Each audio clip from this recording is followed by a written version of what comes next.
السلام علیکم، آپ دیکھ رہے ہیں ہو کیا رہا ہے۔ میں ہوں Faisal Abbasi, group editor 92 news. Irshad Ahmad Arif صاحب ساتھ ہے۔ شکریہ ارشاد صاحب، آپ کا پروگرام میں ہمیں جوائن کیا ہے پاکستان کے مایہ ناز قانون دان، سینئر قانون ساز، وفاقی وزیر برائے پارلیمانی امور ڈاکٹر بابر اعوان صاحب نے۔ ڈاکٹر صاحب thank you very much for your time.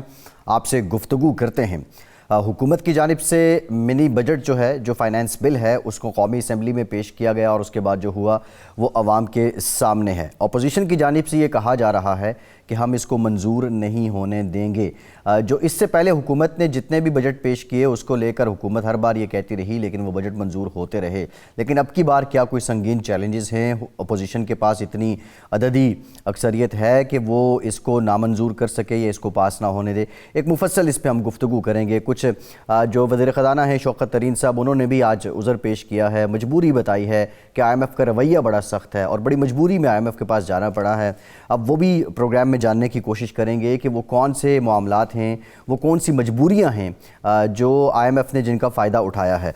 Nawaz Sharif صاحب کی واپسی، حکومت کا ایک اصولی فیصلہ سامنے آیا جس میں انہیں واپس لانے کے لیے شہباز شریف صاحب کے خلاف اب عدالتی چارہ جوئی کی جائے گی۔ کن گراؤنڈ پہ ہوگی اس پر بھی بات کریں گے، ڈاکٹر صاحب سے بھی ڈیٹیل جانیں گے۔ لیکن ارشاد صاحب، یہ جو منی بل کا معاملہ ہے، اس پہ کچھ اتحادی جو حکومت کے ہیں انہوں نے بھی اجلاس کیا ہے، لیکن کیا ہی خوب ہوتا ہے ارشاد صاحب کہ اگر اس پہ کوئی تعمیری بحث ہوتی۔ ہم نے یہ دیکھا کہ اس دن جب یہ بل پیش ہوا تو کورم پورا نہ ہونے کی وجہ سے اجلاس کو ملتوی کرنا پڑا۔ آپ کو لگتا ہے ارشاد صاحب کہ اب کوئی تعمیری بحث ہوگی اس پہ؟ فیصل صاحب، میں نے پہلے بھی کہا تھا، ہمارے ہاں بڑی عجیب صورتحال ہے کہ اپوزیشن جو بھی کسی پارٹی کی بھی ہو، اس کا فوکس حکومت کی مخالفت ہوتی ہے، حکومت کو نیچا دکھانا ہوتا ہے، عوام کا مفاد، عوام کی فلاح و بہبود، عوام کے حق میں کوئی بات کرنا بہت کم ہوتا ہے، اگرچہ ملمت سازی یہی ہوتی ہے کہ عوام کے لیے ہو رہا ہے۔ پھر نعرہ بازی خام خواہ کی، بلند بانگ نعرے لگانا کہ جی ہم یہ کر دیں وہ کر دیں۔ اصولاً تو چاہیے یہ کہ اپوزیشن کی جو کمیٹیز ہوں وہ تیاری کریں، جو ان کے ماہرین ہوں معاشی وہ تیاری کریں، اور اپوزیشن کے لوگ اپاہج کر دیں حکومت کو، لوگوں کو، پبلک کو نظر آئے کہ ہمارے حق میں تیل کی مہنگائی پر ہمارے حق میں بات ہو رہی ہے، بجلی کے حوالے سے بات ہو رہی ہے، باقی جو چیزیں ہیں۔ لیکن یہاں یہ ہوتا ہے کہ کوشش ہوتی ہے کہ کورم پورا نہ ہو، کوشش ہوتی ہے کہ ہنگامہ آرائی کر دیے جائے، بجٹ کی کاپیاں پھاڑ دی ہیں، یہ وہ سارا کچھ ہے۔ اچھا، حکومت کی طرف سے ابھی تک جو 3.5 سال میں یہ ہوا ہے کہ جو بھی اپوزیشن نے دعوے کیے اس کو ناکام کرنے کے لیے حکومت کی پوری کوشش رہی اور وہ کامیاب ہوتی رہی۔ مجھے تو ابھی بھی کوئی مشکل پیش نہیں آ رہی، نظر نہیں آ رہی کہ تعمیری بحث کون کرے، کیوں کرے؟ کیا اپوزیشن کے پاس یہ وقت ہے وہ میاں نواز شریف صاحب کو، زرداری صاحب کو ڈیفینڈ کریں، یا بیٹھ کے بجٹ پر غور خوض کریں کہ اس میں سے کیا نکل سکتا ہے؟ دوسرا یہ کہ ہماری جو موجودہ پوزیشن ہے اس کا تو اپنا ماضی جو ہے وہ بھی اسی طرح کا ہے نا، کوئی ایسی بات نہیں ہے جو الزام یہ موجودہ حکومت پر لگاتے ہیں ان کے اپنے پر نہ لگ چکا ہو، وہی باتیں ساری کی ساری دہرائی جاتی ہیں۔ لیکن ڈاکٹر بابر اعوان صاحب سے ہم پوچھتے ہیں، ڈاکٹر صاحب ایک تو یہ بتائیں کہ اب یہ بجٹ، اس پر قومی اسمبلی میں بحث دوبارہ کس دن آپ شروع کر رہے ہیں، اور سینٹ میں آپ کب پیش کر رہے ہیں؟ ایک بات، اور دوسرا یہ ہے کہ جو اپوزیشن دعوے کر رہی ہے اس کو ناکام بنانے کے لیے آپ نے کیا حکمت عملی طے کی ہے؟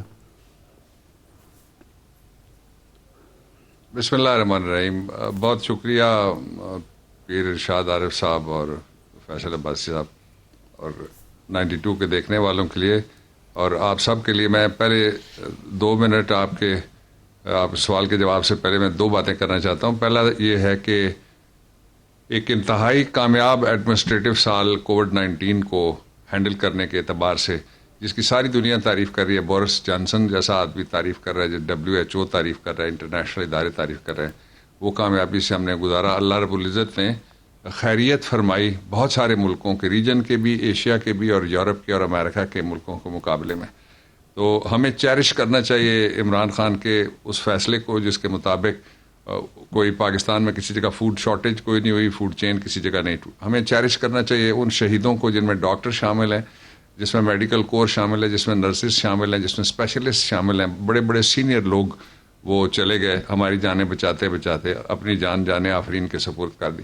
ہمیں اس بات کو بھی چیرش کرنا چاہیے کہ اس سال کے اندر پاکستان میں بائی اینڈ لارج بہت خیریت گزری اور امن و امان کی صورتحال بائی اینڈ لارج بہت ٹھیک رہی.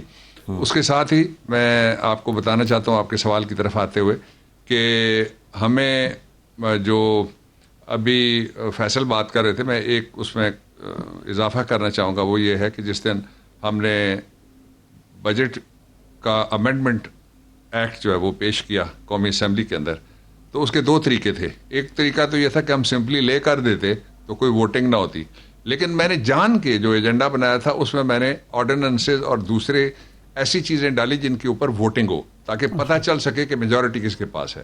ووٹنگ کا نتیجہ یہ تھا کہ 151 ممبران ہمارے موجود تھے، ایز اگینسٹ اپوزیشن کے 126 لوگ جو تھے وہ موجود تھے. اچھا، اس کی خاص بات یہ تھی ان حاضریوں میں کہ اپوزیشن کے وہ لیڈر جو پچھلے 2 مہینے سے یہ دعوے کر رہے تھے کہ ہم اگر بجٹ میں کوئی امینڈمنٹ، جس کو میں کہتا ہوں امینڈمنٹ بل اس کو کہا جاتا ہے آئین اور قانون کی زبان میں، آیا اگر فائنانس ایکٹ میں تو ہم اس کو پاس نہیں ہونے دیں گے، ہم اس رگڑا نکال دیں گے، حکومت کو ہم ناکام کر دیں گے. وہ جتنے دعوے کرنے والے تھے دونوں سائڈ کے لیڈر، وہ اس دن آئے ہی نہیں، اسمبلی سے ہی وہ غیر حاضر رہے. میں فرار کا لفظ استعمال نہیں کرنا چاہتا. دوسری بات.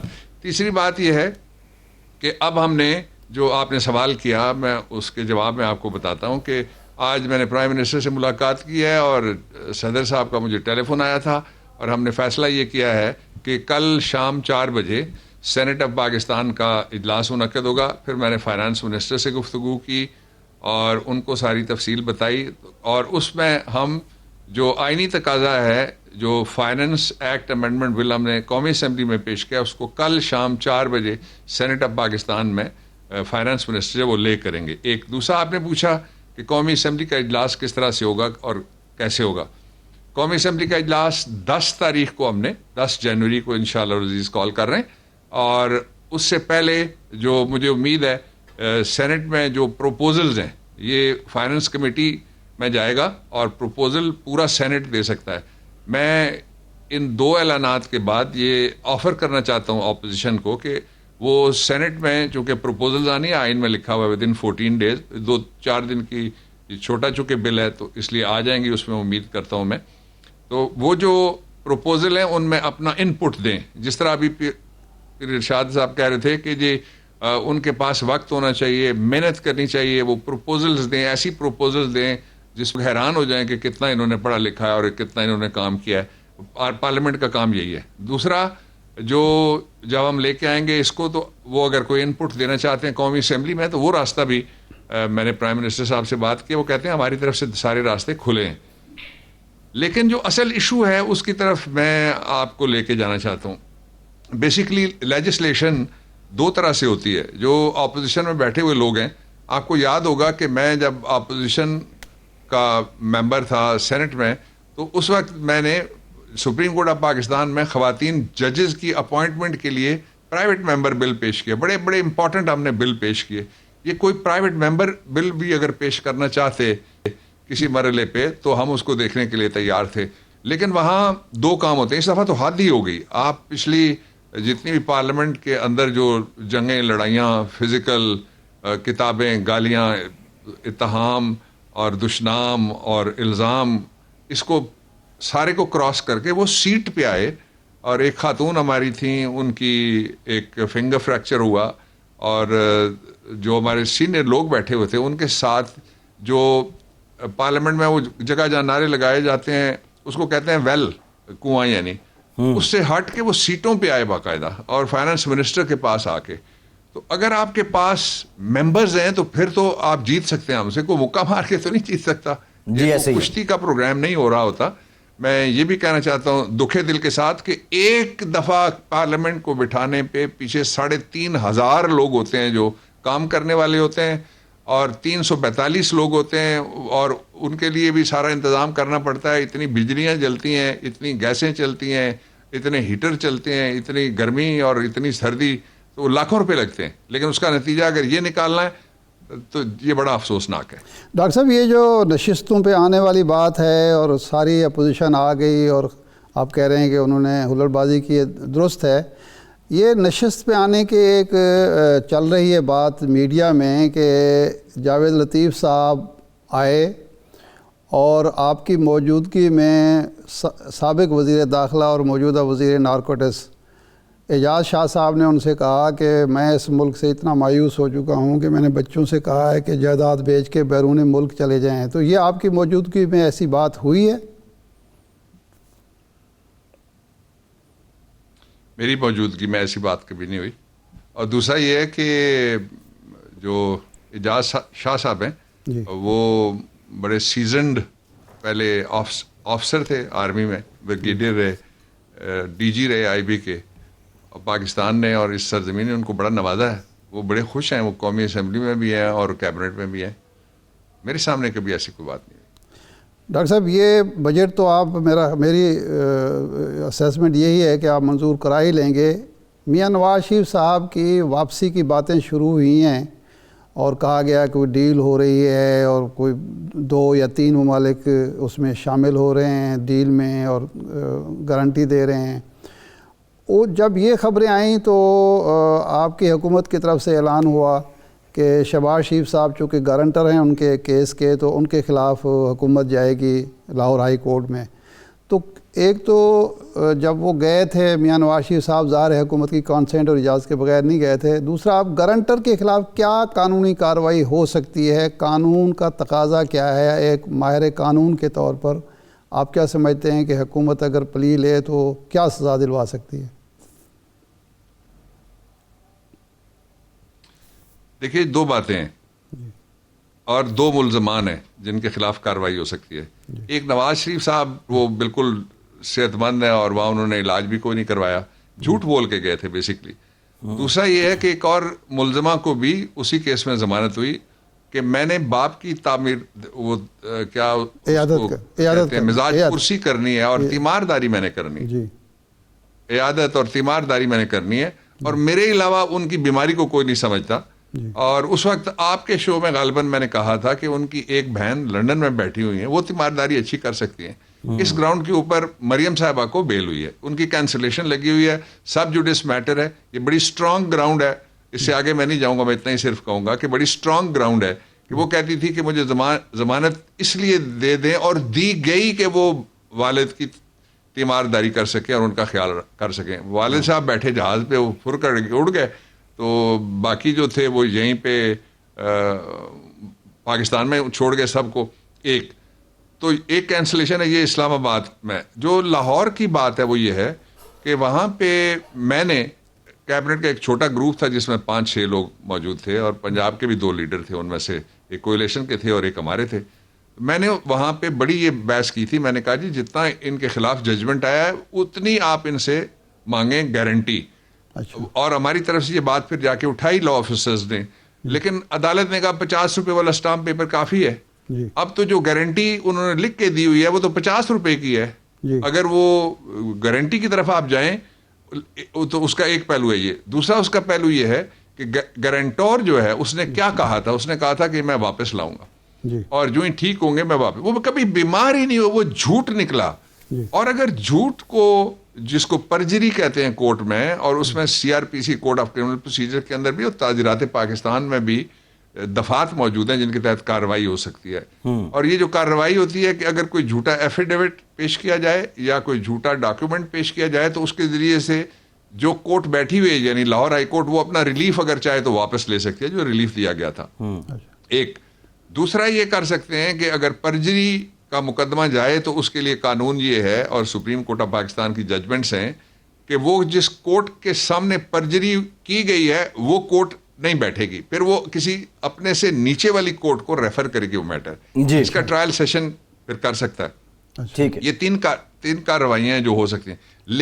لیکن تھوڑا سا جو مجھے پتا ہے چاہیں تو میں وہ آپ سے شیئر کر دیتا ہوں. وہ یہ ہے کہ اس وقت جو نواز شریف صاحب کے 2 حالات بڑے خراب ہوئے ہیں ان کے لیے لنڈن میں. ایک تو یہ ہے کہ وہاں سولیسٹرز اور دوسرے لوگ جو ہیں وہ اشتہار جو اپنی فرمز کا دے رہے ہیں, لا فارمز کا دے رہے ہیں کہ آئیے ہم آپ کو امیگریشن دلواتے ہیں, وہ ان کی تصویر لگاتے ہیں کہ اگر آپ کو نوٹس ملا ہوا ہے یہ والا جو اس کو ملا ہے تو آپ آ جائیں, ہم آپ کو یہ وہاں پہ چل رہا ہے سوشل میڈیا پہ بھی آگے پیچھے بھی. نواز شریف صاحب کے وہاں سے وکیلوں نے نواز شریف صاحب جی نواز شریف صاحب کی تصویر لگتی ہے. نہیں وہ ماڈلنگ شروع کر دی ہے وہاں جا کے نواز شریف صاحب نے تصویر لگا جی گلوبل ماڈلنگ کتنا شرم کا مقام ہے, کتنی یہ یعنی میں کیا کہوں اس پہ, کچھ نہیں کہنا چاہتا. ایک یہ ہو گیا. دوسرا یہ ان کے لیے مشکل یہ ہو گئی ہے کہ اب وہ بہت لمبے عرصے تک یہ اس کو چھپایا نہیں جا سکتا, وہاں فیصلہ آنے والا ہے. اس لیے یہ جو آپ کہہ رہے تھے نا کہ جی ڈیل ہو گئی, وہ کہتے ہیں جی ڈیل ہو گئی, وہ کہتے ہیں اس پہ 3 تبصرے ہو سکتے ہیں. تبصرہ نمبر 1, اگر کاغذی شیر نہیں ہو اور شیر ہو تو بتاؤ نا کس سے تمہاری ڈیل ہوئی ہے, 1. نمبر 2, بتاؤ نا تمہیں کون ملنے کے لیے گیا تھا, 2. اور تیسرا یہ ہے کہ ڈیل ہونے کا مطلب پیر صاحب, آپ کالم بھی میں نے آپ کے پچھلے پڑھے ہیں کچھ, آپ جانتے ہیں کہ جب کوئی یہ شخص کہے کہ میں ایک منتخب آئینی حکومت کے خلاف کسی سے ڈیل کر رہا ہوں تو اس کو سازش کہا جاتا ہے, ڈیل نہیں کہا جا سکتا. اس کو آئین توڑنے کی کاوش کہا جا سکتا ہے نواز شریف کی طرف سے, ڈیل نہیں کہا جا سکتا. اس کو یہ کہا جا سکتا ہے کہ یہ ایک جو parliamentary form of the government میں 1 ووٹ میجورٹی سے جہاں لوگ وزیر اعظم بنتے ہیں, وہاں خاصی میجورٹی لے کے جو عمران خان آئے ہوئے ہیں, اس کو یہ کہتے ہیں کہ ہم اس کو ختم کر دیں گے.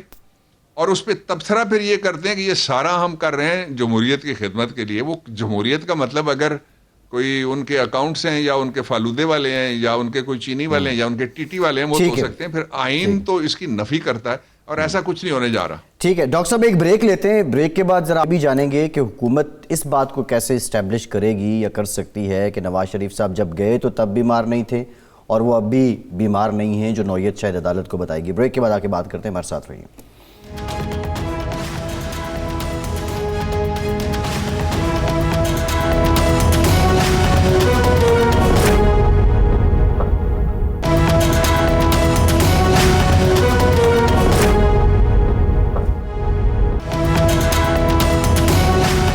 بریک کے بعد ایک بار پھر سے آپ کو خوش آمدید کہیں گے. ڈاکٹر صاحب, جو بیان حلفی ہے جس کی بیس پہ حکومت جانا چاہ رہی ہے شہباز شریف صاحب کے خلاف, شہباز شریف صاحب کا جو بیان حلفی ہے اس میں 2 باتیں ہیں. ایک تو کہا گیا کہ 4 ہفتوں تک یہ واپس آ جائیں گے یا اس وقت آ جائیں گے جب ان کی صحت ٹھیک ہونے کی تصدیق ہو جائے گی. اب یہ کیسے اسٹیبلش ہوگا کہ ان کی صحت ٹھیک نہیں ہے اور انہوں نے علاج نہیں کروایا ہے؟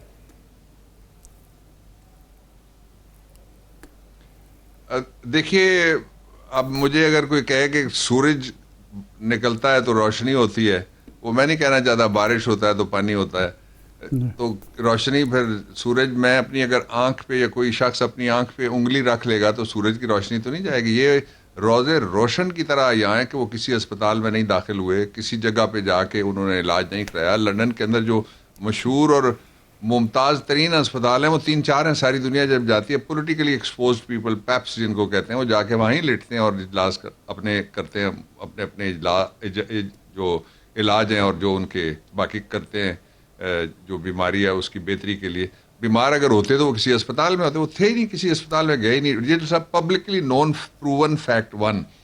دوسرا یہ ہے کہ انہوں نے 4 ہفتے مانگے تھے. یہ ان کا کام ہے, اونس ان کے اوپر ہے, جنہوں نے کہا تھا کہ جب وہ صحت مند ہو جائیں گے یا بیماری کا علاج شروع ہی نہیں کیا تو اس کا مطلب کیا ہوا کہ انہوں نے جھوٹ بولا. یہ تو اس کو انگریزی میں کہتے ہیں بگ فیٹ وائٹ لائی, یعنی یہ ایسا جھوٹ ہے جس کے پاؤں ہی نہیں ہے. ایک بات.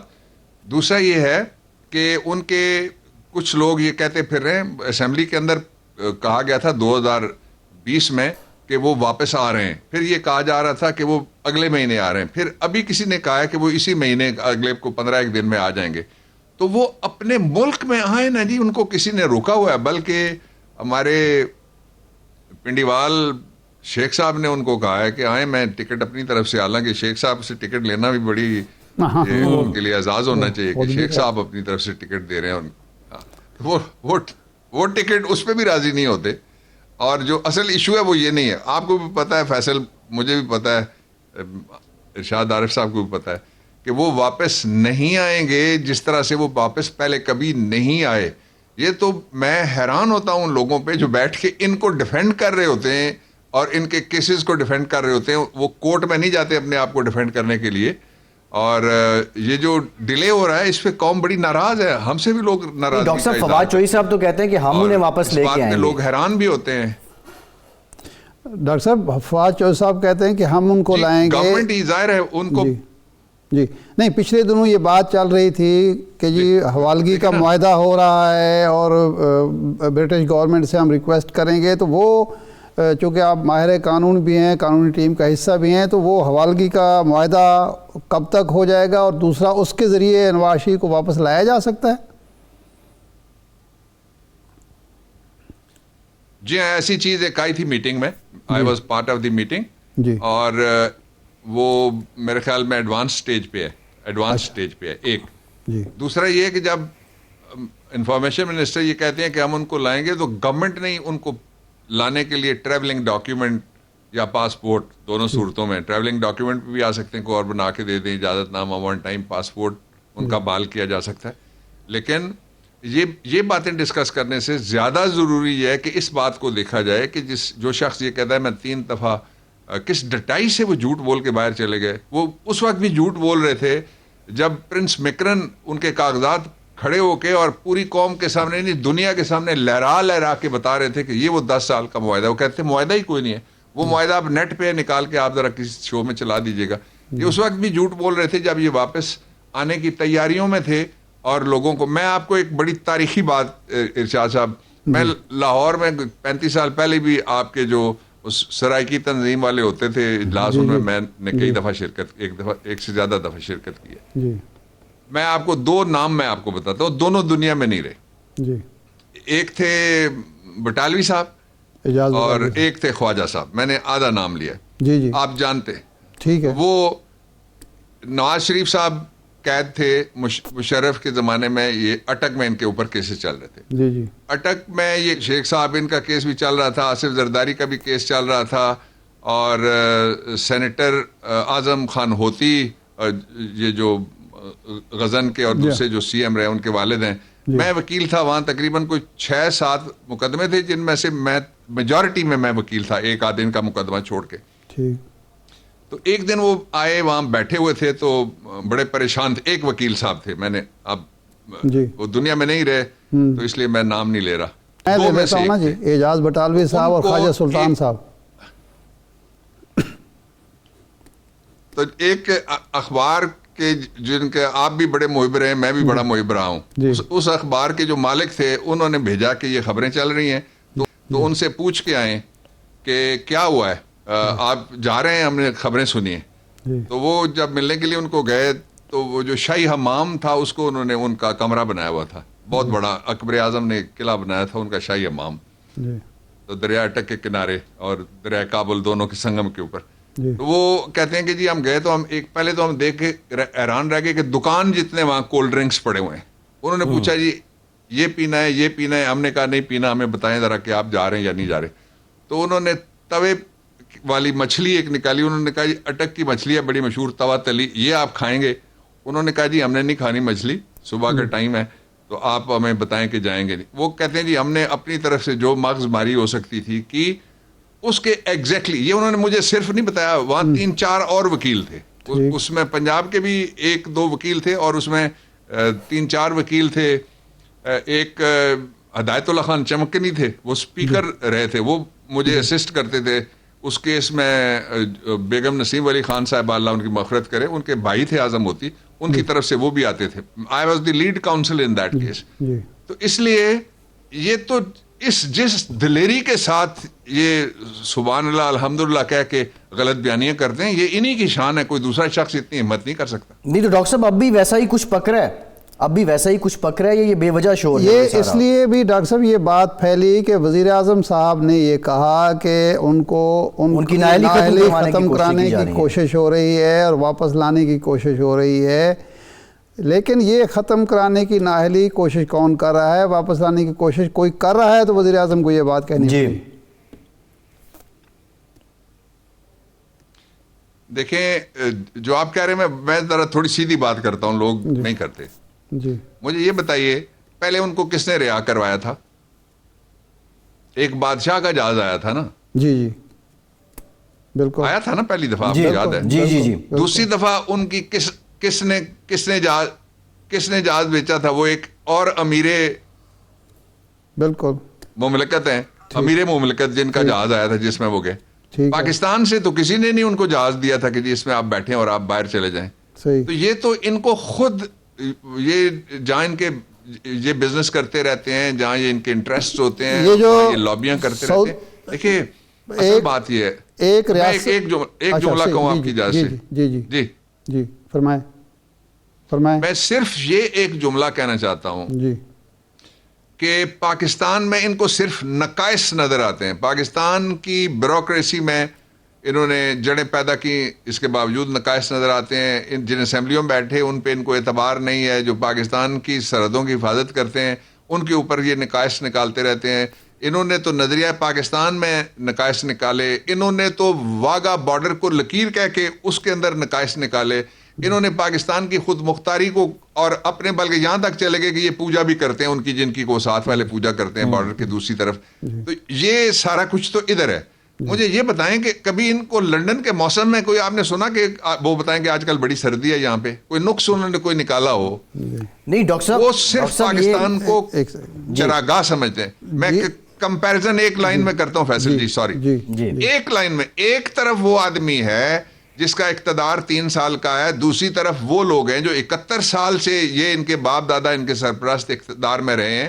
ایک طرف وہ آدمی ہے جس نے ایک اس کا فلیٹ تھا وہ بیچا، باہر یہاں آیا اور فیصل عباسی کے گاؤں کے اور میرے گاؤں کے لوگوں سے اس نے زمین خریدی۔ انہوں نے کہا کہ آپ کے ہم پیسے بچا دیتے ہیں، قیمت کم لکھے، اس نے لکھنے سے انکار کیا۔ 8 مہینے اس کو ٹٹولا گیا جوڈیشل طریقے سے، اور اس کے بعد اس کے حق میں یہ فیصلہ آیا کہ یہ صادق بھی امین ہے۔ اور دوسری طرف وہ ہیں جو یہاں سے پیسے لے جا کے باہر جاتے ہیں، جو کہتے ہیں کہ اگر 42 ارب کوئی نکل آیا کسی جگہ، 44 ارب نکل آیا کسی جگہ، 8 ارب نکل آیا، اور بیرون ملک جو ہماری جائیدادیں ہیں، باپ پوچھو وہ کہتا ہے بھائی کی ہے، بھائی سے پوچھو کہتا ہے بھتیجے کی ہے، بھتیجے سے پوچھو وہ کہتی ہے بہن کی ہے، بہن سے پوچھو وہ کہتا ہے بھائی کی ہے۔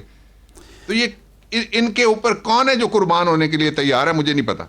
ڈاکٹر صاحب کوئی نہیں ہے پاکستان کے اندر، نہیں پاکستان کے اندر نہیں ہوگا، لیکن پرویز مشرف نے ایک موقع پر یہ کہا کہ میں مجبور ہو گیا تھا دو تین ممالک کے ہاتھوں۔ پھر اسی طرح محترمہ بینظیر بھٹو صاحبہ کو جو NRO ملا وہ بھی ایک دباؤ کا نتیجہ تھا۔ تو ہماری جو ایک معاشی صورتحال ہے، سفارتی صورتحال ہے، ایک دفعہ پھر کہیں ہم مجبور تو نہیں ہو جائیں گے؟ کیا شاندار آپ نے سوال کیا۔ جی پہلا جواب، 3 جواب میں دوں گا صرف شارٹ۔ پہلا جواب یہ ہے پیر صاحب کہ مجبور ہونے والا شخص اس وقت اقتدار میں نہیں ہے۔ اس کو کوئی مجبور نہیں کر سکا کہ وہ ڈرون کی اجازت دے، اس کو کوئی مجبور نہیں کر سکا کہ اس کو کوئی اڈے دے، اس کو کوئی مجبور نہیں کر سکا کہ وہ اسلامی سربراہی کونسل جو اس کے وزرائے خارجہ کے کونسل تھی، کانفرنس تھی جب پاکستان میں ہوتی ہے، وہ ایسا بولا کہ آپ کے اخبارات نے بھی لکھا کہ وہاں تھنک ٹینکس کہہ رہے ہیں جی عالم اسلام کی بات کرتا ہے۔ اس کا جب انٹرویو جاتا ہے تو عرب نوجوانوں نے جو اس کے اوپر تبصرے کیے وہ آپ کے ٹیلی ویژنز چلا رہے ہیں کہ وہ کیا کہتے ہیں، یہ کن کی آواز ہے۔ اس لیے مجبور ہونے والا شخص عمران خان نہیں ہے، اور نہ ہی کسی مجبوری کو خاطر میں لائے گا۔ مجبور وہ ہوگا جس نے کوئی اپنا بزنس بنایا ہوگا، بزنس بچانا ہوگا، بیرون ملک پیسے بھجوائے ہوں گے، وہاں چھپانے ہوں گے۔ دوسری بات، جی اس وقت پاکستان کے اندر جو ادارے ہیں ان کے اندر کسی جگہ پہ بھی ہم آہنگی کے علاوہ کوئی تعلق نہیں ہے۔ مثلا عدلیہ فیصلے کرتی ہے، ہم اس کو تسلیم کرتے ہیں بسر و چشم۔ جو ہماری فوجی اسٹیبلشمنٹ ہے وہ پاکستان کے دفاع میں ہم بہت نازک صورتحال سے بھی چند مہینے پہلے گزرے ہیں، میں نے ساری بریفنگز اٹینڈ کی ہیں، اس لیے میں آپ کو بتا رہا ہوں۔ وہ ان کا شاندار کام ہمیشہ کی طرح سے ہے اور پاکستان کو وہ محفوظ بناتے ہیں۔ تیسری بات جو سب سے امپورٹنٹ بات ہے، معاشی طور پہ آپ کہاں گرے ہیں مجھے یہ بتائیں۔ کون سا ملک ہے جس میں جو لوکل پروڈیوس جتنی بھی چیزیں ہیں، کھانے پینے کی چیزیں ہیں، وہ اتنی سستی ہیں پاکستان کے مقابلے میں؟ یہ جو بات کرتے ہیں کسی کو بلا کے بٹھا کے اس کو کہیں کہ وہ فیکٹس اور فگرز لے آؤ، جنہوں نے ٹافیوں میں بھی اور جنہوں نے پیپرمنٹ میں بھی کمائے ہوئے ہیں ایک سال کے 32 اور 52 کروڑ روپے، وہ کہتے ہیں پاکستان بیٹھ گیا۔ آپ کی اس وقت جو ایکسپورٹس ہیں وہ پہلے کے مقابلے میں کئی سالوں کے مقابلے میں بڑھی ہیں۔ اس وقت آپ کی جو فارن ریمیٹنسز ہیں وہ ریکارڈ سطح کے اوپر ہیں، جو بیرون ملک سے پیسے آپ کے آ رہے ہیں۔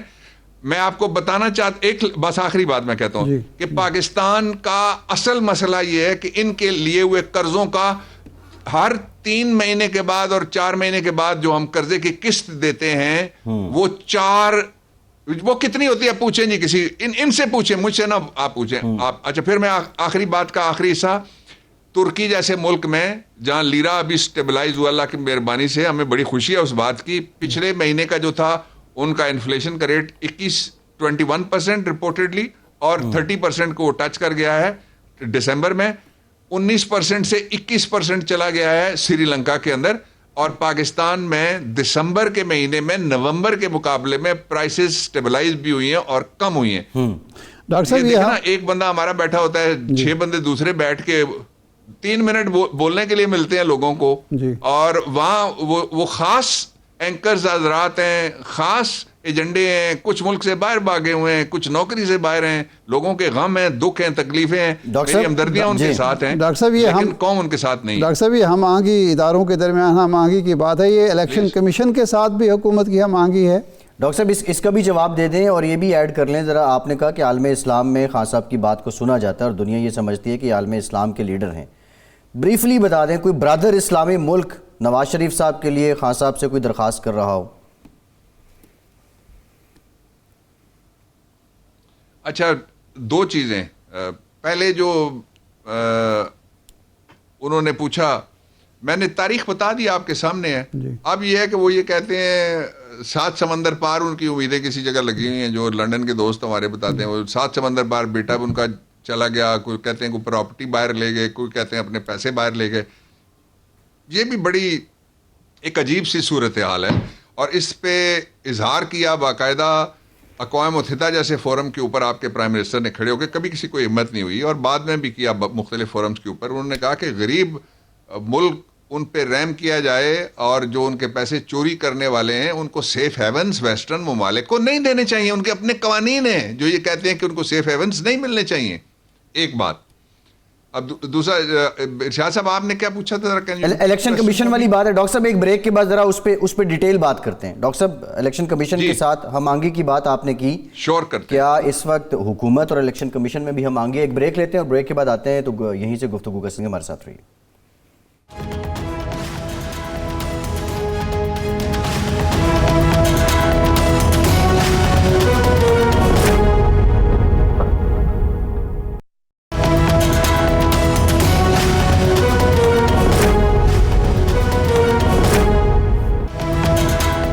بریک کے بعد ایک بار پھر سے آپ کا خیر مقدم کرتے ہیں. ڈاکٹر بابر اعوان صاحب ہمارے ساتھ موجود ہیں. ڈاکٹر صاہب آپ نے اداروں کی ہم آہنگی کی بات کی, کیا حکومت اور الیکشن کمیشن میں بھی ہم آہنگی ہے؟ کیونکہ ماضی میں حکومت الیکشن کمیشن کی جو موجودہ باڈی ہے اس سے مستعفی ہونے کا مطالبہ کر چکی ہے.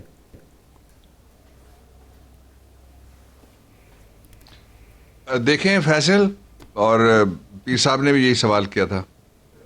2 چیزیں آپ سامنے رکھیں. ہم کوئی جلوس لے کے نہیں گئے تھے جس طرح پی ڈی ایم جلوس لے کے گیا تھا, اور وہاں سینکڑوں لوگ یا درجنوں لوگ جمع کر کے پورا دن وہ چیختے رہے تھے.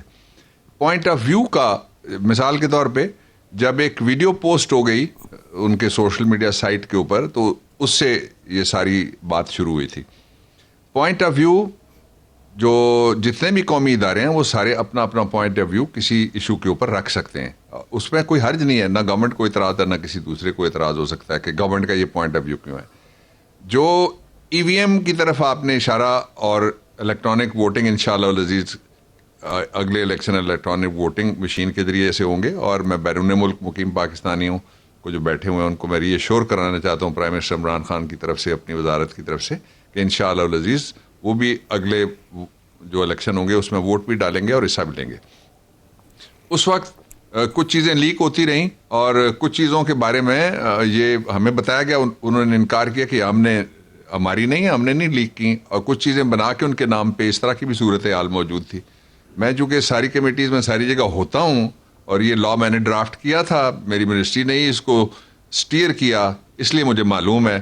تو وہ جو پوائنٹ آف ویو تھا وہ یہ کہتے تھے جی کوئی بھی اس قانون کو نہیں مانے گا. اب الیکشن کمیشن گورنمنٹ کم تیاری اس وقت کر رہی ہے, اس لیے کہ ہمارا کام ایگزیکٹو سائڈ کا ہے, اور الیکشن کمیشن نے کئی کمیٹیاں بنا کے اس کے اوپر کام کرنا شروع کیا ہوا ہے. تو اس لیے ہم آہنگی اداروں کے اندر جو ورکنگ ریلیشن شپ ہے, ریکوائرڈ ورکنگ ریلیشن کا لفظ میں جہاں ضرورت ہے وہاں پہ بہترین ورکنگ ریلیشن شپ ہے. اور پارلیمنٹری افیئرز چونکہ رولز آف بزنس گورنمنٹ کے جو ہیں ان کے مطابق اسی کی ذمہ داری ہے کہ وہ الیکشن کمیشن کو ڈیل کرے, اس لیے کوئی ہمارا پرابلم کوئی نہیں ہے اس وقت.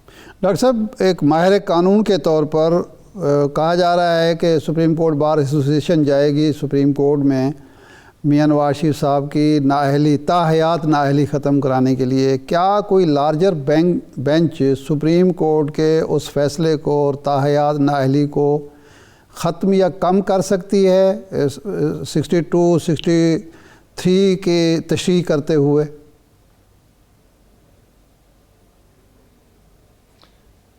سوال کا شکریہ. اس پہ بڑا ابہام چونکہ چل رہا ہے, اس لیے I would like to speak on this on behalf of the government. میں بطور وکیل پہلے اپنی رائے دے دیتا ہوں. پہلی بات یہ ہے کہ یہ ریکارڈ ہے کہ ثنا کا ایک کیس تھا بلوچستان کا, اس کیس میں پیش ہوا جی, اور وہ ڈیسیژن یہ ہوا اس میں کہ نااہلی کس طرح سے ہو سکتی ہے. میں نے 3 ججوں کا بینچ تھا, اس کے سامنے میں نے گزارش کی. میں نے کہا جی یہ وجوہات ہیں جن کی بنیاد کے اوپر تاحیات نااہلی ہو سکتی ہے. اسلامک جورسپروڈنس بھی اور پاکستان کے آئین کے اندر سے بھی میں نے کیٹیگریز بتائیں. اچھا, انٹرپریٹیشن جو ہوئی وہ 5 جج بیٹھے ہوئے تھے, اور ججمنٹ جو لکھی وہ جو آپ کے آنے والے چیف جسٹس صاحب ہیں عمر عطا بندیال صاحب, ان کی آتھر کردہ وہ ججمنٹ ہے. اچھا, اس میں پٹیشنر سائڈ سے بھی بے شمار لوگ پیش ہوئے, دوسرے تھے. I was the lead council from proponent, میں تھا پروپوزیشن چونکہ میری تھی. جی, تو 5 ججوں کی وہ ججمنٹ ہے. وہ ججمنٹ جب آ گئی تو اس کے آخر میں تقریباً ہیئرنگ کے مرحلے میں یہ سوال پیدا ہوا کہ اس سے لوگ متاثر ہوں گے, جو متاثر ہوں گے ان کو نوٹس دیے جائیں. اس لیے نوٹس جاری ہوا. ہماری پارٹی کے اس وقت کے سیکرٹری جنرل صاحب کو بھی ہو گیا اور نواز شریف صاحب کو بھی ہو گیا. ان کی طرف سے وکیل پیش ہوئے, ان وکیلوں نے مباحث کیے نواز شریف صاحب کے جو تھے اور اپنے دلائل پیش کیے. اس وقت ان کے اٹارنی جنرل تھے, وہ بھی پیش ہوئے. ان کے پرائیویٹ وکیل جو انہوں نے انگیج کیے تھے اپنی پارٹی کے, وہ بھی جا کے سپریم کورٹ آف پاکستان میں کھڑے ہوئے. ان سب کو سننے کے بعد سپریم کورٹ آف پاکستان نے کہا 3 باتیں کہیں. ایک یہ ہے کہ جس میں لکھا ہوا ہے کہ اتنے سال کی نااہلی ہوگی وہ کیٹیگری ہے. دوسری کیٹیگری وہ ہے جہاں لکھا ہوا ہے اتنے سال کی سزا ہوگی تو نااہلی ہوگی, یہ دوسری کیٹیگری ہے. ساتھ تیسری کیٹیگری جو آئیڈینٹیفائی ہوئی وہ یہ ہے جہاں لکھا ہوا ہے کہ شخص نااہل ہوگا. اگر عرصہ نہیں لکھا ہوا تو آپ کو یاد ہے کہ جنرل ضیاء الحق صاحب کا نام ایک دفعہ آئین میں آیا تھا اور ہمیں 30 سال لگے وہ آئین میں سے نکالنے کے لیے. وہاں تو آپ ایک کوما بھی نہیں بدل سکتے, ایک سیمیکولن بھی نہیں بدل سکتے اور فل سٹاپ بھی نہیں بدل سکتے. کانسٹیٹیوشنل امینڈمنٹ 2/3 میجورٹی سے آپ کریں گے. یہ ججمنٹ آئی ہے, ویل ریزنڈ ججمنٹ, اور وہ پڑھنے کے قابل ججمنٹ ہے. اس ججمنٹ کو ریویو میں چیلنج کیا گیا. جو متاثرہ فریق تھے وہ لاتعداد لوگوں نے ان کو چیلنج کیا. وہ ریویوز بھی فارغ ہو گئے. ریویو جو ہے اس کا 60 ڈیز کا عرصہ ہے, 10,000 روپے اس کی فیس ہوتی ہے. جو ریویو کرنا چاہتے ہیں ان کے لیے بتا دیا میں نے 92 کے ذریعے سے, وہ بھی خارج ہو گئے. اب وہ سوال یہ ہے کہ لارجر بینچ ہو یا فل بینچ بھی بیٹھے تو 2 سوال پہلے ہوں گے. پہلا سوال یہ ہے کہ طاہر القادری کیس میں یہ طے کر دیا گیا ہے کہ جو پہلے لے کے آئے گا لٹیگیشن وہ بتائے گا متاثرہ فریق کس طرح سے ہے. یہ سوال ایک کیس میں طے کیا ہے جسٹس اطہر من اللہ صاحب ہیں جو اسلام آباد ہائی کورٹ کے چیف جسٹس صاحب, انہوں نے طے کیا ہے ابھی.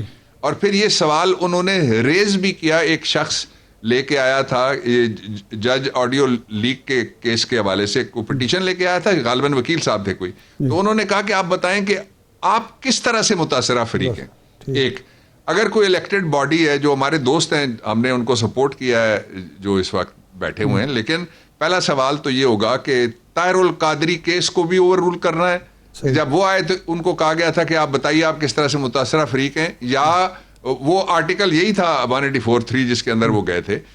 تو یا اس کے لیے ایک سٹینڈرڈ اور ہم سیٹ کریں گے اور پچھلا سٹینڈرڈ. ایک پہلا سوال یہ پیدا ہوگا. دوسرا سوال یہ ہے کہ جو متاثرہ فریق ہے وہ کیوں نہیں آتا, وہ زندہ ہے جی, وہ ٹی ویوں پہ بولتا ہے متاثرہ فریق, متاثرہ فریق چلتا پھرتا ہے, کافیاں پیتا ہے, تو متاثرہ فریق کیوں نہیں آیا عدالت میں؟ سر وہ تو اس لیے نہیں آتے, وہ اس لیے نہیں آتے کہ آپ گرفتار کر لیں گے, ان کو جیل بھیج دیں گے, وہ کیوں ہیں؟ جان تو پیاری ہوتی ہے نا سب کو. نہیں ہم نہیں گرفتار کریں گے. میں وعدہ کرتا ہوں ان کو حکومت گرفتار نہیں کرے گی. وہ اس لیے کہ جب بھی آئیں گے عزت سے واپس نہیں آ سکتے, اس لیے کہ وہ مفرور قیدی ہیں. مفرور قیدی جو اس کو بیل کا رائٹ بھی نہیں کورٹس دیتی ہیں. وہ کہتی ہیں کہ جو مفرور ہو گیا اس کو بعد میں بعد از ضمانت بھی کہتے ہیں یہ تو مفرور قیدی تھا, اس کو میں بیل نہیں دیتی. یہ ساری ججمنٹس یہی ہیں. اچھا. اب آپ آخری جو چیز ہے وہ میں آپ کو بتا رہا ہوں, جو سوال پیدا ہوگا اس موضوع پہ سوال پیدا ہوگا, وہ بہت امپورٹنٹ سوال ہے. جی. وہ سوال یہ ہے کہ جب لوگ کہتے ہیں کہ ہم جائیں گے تو وہاں سے کروا لیں گے, تو یہ پچھلے کمرے میں تو ہیئرنگ نہیں ہونی. جی. یہ آزاد عدلیہ ہے, یہ آئین ہے. اس میں گورنمنٹ کے مقدمات میں جہاں کروڑوں روپے گئے, انہوں نے کہا ایک ایک دن ایکسپلینیشن آپ کو دینی پڑے گی کہ آپ کیوں لیٹ ہوئے. یہاں تو وہ پہلی ججمنٹ میں بھی ہار گئے اور دوسری ججمنٹ میں, ریویو کی ججمنٹ میں بھی مقدمہ ہار گئے. وہ تو افلکس آف ٹائم یا ڈاکٹرائن آف لمیٹیشن لگتی ہی نہیں ہے اس کے اوپر, اس لیے کہ وہ تو وقت ہی گزر گیا. اب اگر یہ کرنا پڑا تو پھر میں آخری بات کرتا ہوں, اور بہت بڑی بات میں کہنے لگا ہوں.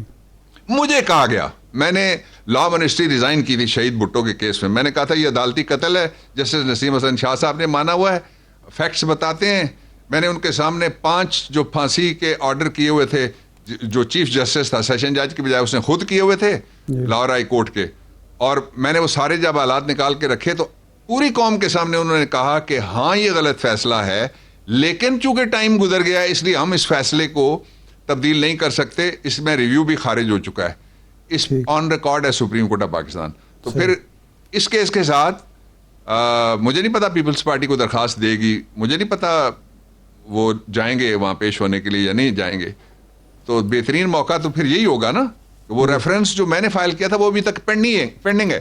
نہیں, آپ ڈاکٹر صاحب یہ کہہ رہے ہیں اعظم جو زندہ ہے, کافیاں پیتا ہے, دوڑتا ہے. جی ڈاکٹر صاحب آپ یہ کہہ رہے ہیں کہ اگر نواز شریف پھر دونوں کا اکٹھے فیصلہ کرنا پڑے گا نا. بالکل ٹھیک ہے ڈاکٹر صاحب, آپ یہ کہہ رہے ہیں کہ اگر نواز شریف صاحب کی یہ درخواست جو بار کونسل دینا چاہ رہی ہے یہ قابل سماعت ہو جاتی ہے تو پیپلز پارٹی کو بھی بھٹو ریفرنس دوبارہ سے کھلوانا چاہیے اور جانا چاہیے. تیسری بات بھی میں کہنے لگا ہوں, پاکستان کے اندر جتنے لوگ مفرور ہیں, مجھے لندن میں ایک آدمی ملا, اس کے اوپر جھوٹا پرچہ ہو گیا تھا اور اس نے کہا کہ میں واپس جانا چاہتا ہوں اور میرا کیس اس طرح سے ڈیسائیڈ ہو گیا.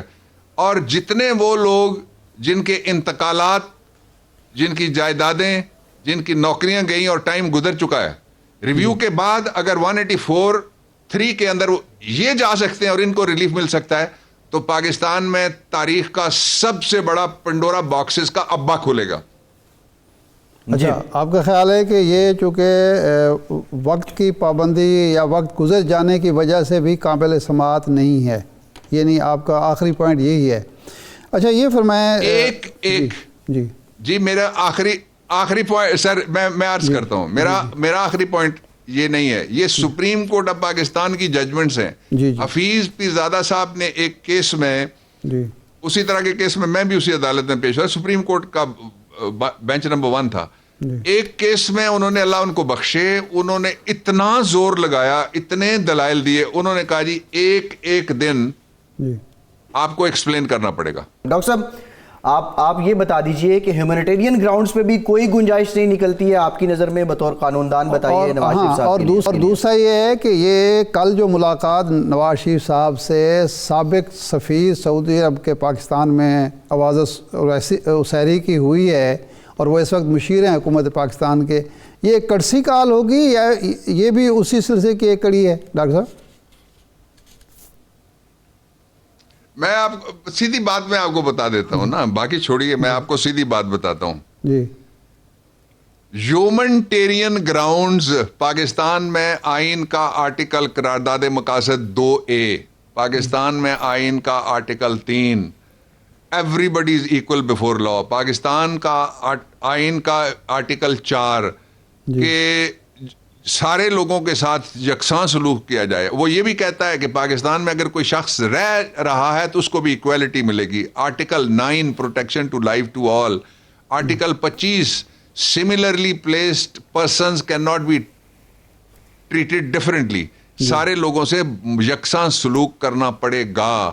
اللہ تعالیٰ کی ساری مخلوق ہیومن ہے, خواہ وہ خاتون ہو خواہ وہ مرد ہو, اور ہیومینٹی کا اگر سٹینڈرڈ ہو جائے گا تو پھر سب ایک ایک درخواست لے کے آئیں گے. جس طرح میں نے پہلے کہا ہے کہ لوگ سارے پنڈورا باکسز کو بھول جائیں گے اور یہ طے ہو جائے گا اس وقت کہ جو فیصلہ, اگر کسی کا بھی یہ خیال ہے کہ اس کے خلاف فیصلہ غلط تھا تو اس کو موقع ملنا چاہیے کہ جو آئین میں لکھا ہوا ہے 188 میں ریویو کا حق فیصلے کے خلاف, تو آئین سے اوپر پھر ایک آئین بنانا پڑے گا ہمیں, ڈبل سٹوری آئین ہونا چاہیے جس میں نیچے والے لوگوں کے لیے نچلا 188 اور 188 اوپر والا کسی اور کے لیے ہوگا. ڈاکٹر صاحب ٹائم ختم ہو گیا ہے. It has any merit. Doctor صاحب ٹائم ختم ہو گیا ہے. بہت شکریہ ڈاکٹر بابر اعوان, وفاقی وزیر میں پارلیمانی امور ہمارے ساتھ موجود تھے. ارشاد صاحب آپ کا بھی شکریہ, اجازت دیجیے.